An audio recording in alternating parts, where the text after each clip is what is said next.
සන්ධ්‍යා විජේසුන්දර. අපි ආදර සන්ධ්‍යාන්ටි. අපි කවුරුත් දන්නවා ඇය නවසීලන්තයේ ඉන්න දක්ෂ ගායන ශිල්පිනියක්. ඇය ශ්‍රී ලාංකීය ගීතය, නාට්‍ය, නර්තනය නවසීලන්තය තුළ ස්ථාපිත කිරීමට අප කැප වී වැඩ කළ ආරම්භක පුරුක්වලින් එකක්.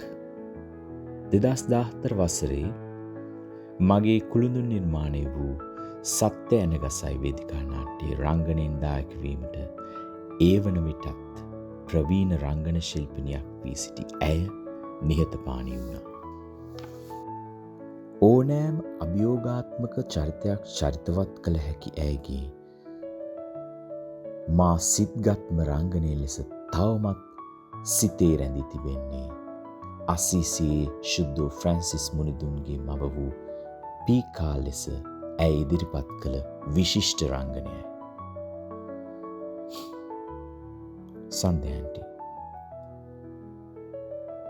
ශ්‍රී ලාංකීය නාට්‍ය කලාව නවසීලන්තයේ රෝපණය කිරීමට අප කැප වී වැඩ කටයුතු කළ ඔබට මාගේ හෘදයාංගම ස්තුතියි.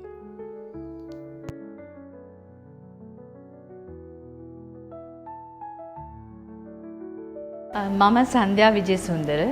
2014 ඉඳලම තමයි මම මේ රණුක පෙරේරාගේ අධ්‍යක්ෂණයෙන් කරන වේදිකා නාට්‍යවල රඟපාන්නේ. මං හිතන්නේ මම තමයි ඉන්න පරණම සමාජිකාව මේකේ. ඉතින් දැන් මේ සැරේ තියෙන මේ වේදිකා නාට්‍ය ඉතාමත් වෙනස් එකක් වෙනවා. මොකද ඒක සංගීතමය වේදිකා නාට්‍යයක්. ඉතින් ඒක බලන්නම ඕන නාට්‍යයක්.